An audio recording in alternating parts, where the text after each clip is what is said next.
नमस्कार साथियों, हम लोग लाइव आ चुके हैं। रात के 9:30 बज रहे हैं और मैं इंतजार कर रही हूं कुछ और लोगों के जुड़ने का। नमस्कार साथियों, द मॉडर्न पोएट्स मना रहा है मुंशी प्रेमचंद का जन्मदिन सप्ताह, जिसमें आप हर रोज सुन रहे हैं उनके द्वारा लिखी गई कहानियां। मैं हूं शिल्पा मेहता और आज मैं आपके लिए लाई हूं मुंशी प्रेमचंद द्वारा लिखी गई कहानी कौशल। तो शुरू करते हैं प्रेमचंद जी द्वारा लिखी हुई कहानी कौशल। पंडित बलराम से उनकी पत्नी माया काफी समय से एक हार मांग कर रही थी। हर बार पंडित जी उनको बातों में टाल देते थे, पर वो पत्नी से कभी ये कह नहीं पाते थे कि उनके पास हार खरीदने के लिए पैसे नहीं हैं। वो हमेशा कहते, अरे घर पर हार रखने से चोरी हो जाता है और ऊपर से जौहरी हार के दाम को बढ़ाकर ही बोलता है। इन गहनों को खरीदने से किसी तरह का फायदा नहीं है। बस कुछ देर सजने संवरने के लिए काम आने वाला हार से इतनी मुसीबत आती है तो खरीदना ही बेकार है।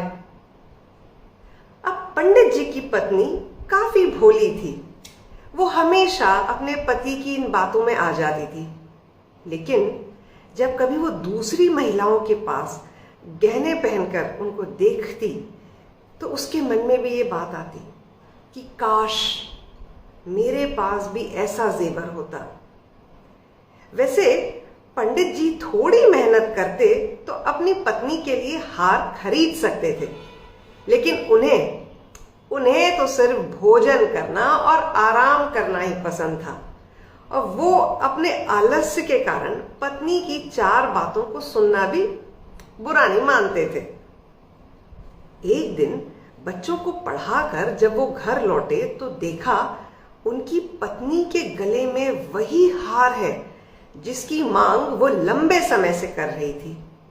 हार देखते ही उन्होंने पूछा, अरे ये इतना सुंदर हार तुम्हारे गले में कैसे आ गया? ये हार वो पड़ोस में रहने वाली महिला का है। आज जब मैं उससे मिलने गई थी ना तो उसने मुझे ये हार दिखाया, तो मैं इसे पहनकर आ गई ताकि तुम इसे देख लो कि मुझे ऐसा ही हार चाहिए। अरे पगली, तुम किसी दूसरे का इतना महंगा हार लेकर आ गई हो। अगर चोरी हो गया तो ये बनवाना पड़ेगा और बदनामी होगी वो अलग। लेकिन पंडित जी की पत्नी कुछ भी सुनने को तैयार नहीं थी। उसने बताया कि ये 20 तोले का हार है, 20 तोले का, और मुझे बस ऐसा ही हार चाहिए। अब पंडित जी जो है वो पत्नी की जिद सुनकर थोड़े घबराने लगे। तभी उनकी पत्नी बोली, जब सारी महिलाएं ऐसा हार पहनती हैं तो मैं क्यों नहीं पहन सकती? बोलो जी। अरे अगर सब लोग कुएं में कूदेंगे तो क्या तुम भी कूद जाओगी? ऐसा नहीं है कि जो दूसरे करें वो हम भी करें। फिर पंडित जी ने दिमाग लगाकर अपनी पत्नी को बताया, देखो, हार की कीमत आने वाले समय में घट जाएगी। अगर आज मैंने इसे 1000 रुपए में लिया तो 1 साल बाद ये 600 रुपए का हो जाएगा और फिर 5 साल में इसकी कीमत सिर्फ 300 रुपए रह जाएगी। ना बाबा ना, ये तो बहुत बड़ा नुकसान है। इतना नुकसान सहकर तो मैं इस हार को खरीद ही नहीं सकता। ऐसा करो, तुम जल्दी से इस हार को वापस कर दो। इतना कहकर पंडित जी घर से बाहर चले गए। उसी रात उनकी पत्नी माया ने एक चोर को अपने घर में देखा और वो चिल्लाने लगी, चोर चोर। जब पंडित जी ने पूछा, क्या हुआ क्या हुआ? सुनो जी, मैंने एक परछाई को देखा है और वो घर के अंदर ही है। वो पक्का चोर है। पंडित जी ने जल्दी से अपनी छड़ी और लालटेन अपनी पत्नी से मांगी। अरे मैं कहां से दूंगी तुम्हें लालटेन और छड़ी? मैं तो डर के मारे उठ ही नहीं पा रही हूं। तभी बाहर से कुछ लोग आ गए। उन्होंने पंडित जी से पूछा, क्या हुआ भैया? पंडित जी, घर में चोरी हो गई क्या? पंडित जी की पत्नी घबराई हुई बोली, नहीं, वो छत से नीचे की ओर कूदा था और हमारे बिस्तर के पास से तेजी से भागा। मैंने उसकी परछाई देखी थी। तभी माया ने अपना हाथ अपनी गर्दन की ओर फिराया।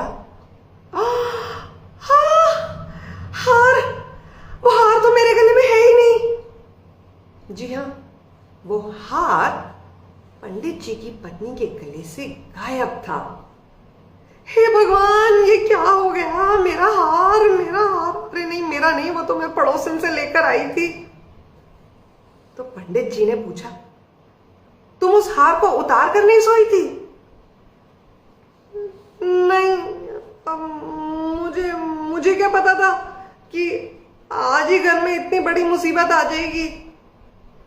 कहता ना था तुमसे कि सारे जेवर सब मुसीबत ही लेकर आते हैं। अब समझ में आया है तुम्हें या नहीं आया? पंडित जी के पड़ोसियों ने तब तक पूरा घर छान मारा, लेकिन कोई चोर नहीं दिखा। छत पर भी देखा, पर कुछ हाथ न लगा। एक पड़ोसी बोला, लगता है किसी जानने वाले ने ही ये काम किया है। तो दूसरे पड़ोसी ने कहा, देखो, घर के लोगों द्वारा बताए बिना किसी को कुछ पता नहीं चलता है, और हार के अलावा और क्या चोरी हुआ है, जरा वो भी तो देखना चाहिए। पंडित जी की पत्नी माया बोली, सब कुछ तो सही दिख रहा है, संदूक भी बंद है और बर्तन भी सारे घर में ही हैं। अरे उस चोर को पराये लोगों का ही सामान ले जाना था। अरे मेरा कुछ ले जा लेता, वो गहना ले गया जिसकी मैं मालकिन थी ही नहीं। अब हार का मजा आया ना तुम्हें? कितना समझाया, लेकिन तुम्हें तो कुछ समझ आए तब ना। पूरे 20 तोले का था जी, 20 तोले का। अब कह दूंगी उसे कि चोर ले गया, जो लेगी हार के बदले ले ले। अरे तुम्हें हार के बदले तो हार ही देना पड़ेगा ना। पर इतने पैसे तो है नहीं ना, इसका इंतजाम कैसे होगा? अब कुछ ना कुछ तो करना ही पड़ेगा, नहीं तो बदनामी होगी। तुमने उसका गहना रखकर बहुत बड़ी भूल कर दी है। अरे मेरा तो भाग्य ही खराब है, दूसरों की चीज गले में डालकर मुझे क्या सुख मिला था जो मैं उसे ही पहनकर सो गई। अच्छा ठीक है, अब खुद को दोष मत दो, देखते हैं, कुछ ना कुछ तो कर ही लेंगे। और तुम उस पड़ोसन से कह देना कि जल्दी उसका हार उसे मिल जाएगा। इतना कहने के बाद पंडित जी सोचने लगे कि आखिर ऐसा क्या करें कि उस हार की कीमत का पैसा जुटा सकें। और उसके बाद पंडित जी ने अपने ज्ञान से धन कमाना शुरू कर दिया। उनको उस हार की रकम चुकाने की इतनी चिंता थी कि उन्होंने दिन में सोना तक छोड़ दिया। बच्चों को पाठशाला में पढ़ाने के बाद श्रीमद् भगवत का पाठ करते थे और फिर लोगों की कुंडलियां देखते थे, और इतना करते करते देर रात तक जागते और फिर सुबह पाठशाला में बच्चों को पढ़ाने के लिए चले जाते। इस तरह दिन रात एक करके उन्होंने 6 महीने तक किसी तरह से उस हार की रकम जितना पैसा कमा ही लिया। जैसे ही हार की रकम पूरी हुई, पंडित जी सीधे ठीक वैसा ही जेवर खरीद कर लाए और अपनी पत्नी के सामने रख दिया। पंडित जी की पत्नी माया हार देखकर बहुत खुश हुई। सुनो जी, ये हार गुस्से में दे रहे हो क्या? अरे अब इसमें गुस्से और नाराजगी जैसी क्या बात है? तुम्हारी वो जो पड़ोसन, उसका हार जो तुम लेके आई थी, वो हार हमारे घर से गायब हुआ ना, तो उधार तो चुकाना ही होगा ना। ये उधार नहीं है, अरे चलो उधार न सही, बदला तो है ना, जाओ जाकर ये उसे दे आओ। ये बदला भी नहीं है, उधार भी नहीं है, बदला भी नहीं है। अरे तो अब तुम ही बता दो कि ये क्या है। ये हार आपकी तरफ से मुझे दिया गया एक तोहफा और निशानी है। क्या तोहफा और निशानी? मतलब ये कि उस रात हार चोरी हुआ ही नहीं था, मैंने तो बस ऐसे ही शोर मचा दिया था। सही में? सच में? अच्छा, तो तू मेरा कौशल देखना चाहती थी? हाँ।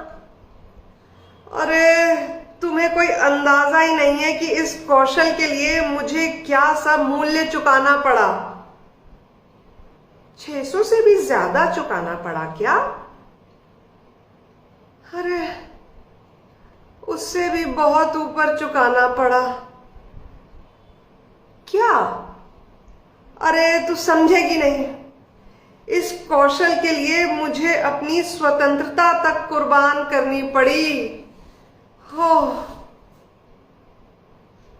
तो ये थी कहानी कौशल। तो शायद आप इससे ये जान गए होंगे कि आलस में हम कुछ नहीं करते, अपनी इच्छाओं को भी मार लेते हैं, लेकिन जैसे ही हमारे ऊपर जिम्मेदारियों का बोझ आ जाता है, सारे काम हो जाते हैं, है ना? आशा करती हूं आपको ये कहानी पसंद आई होगी।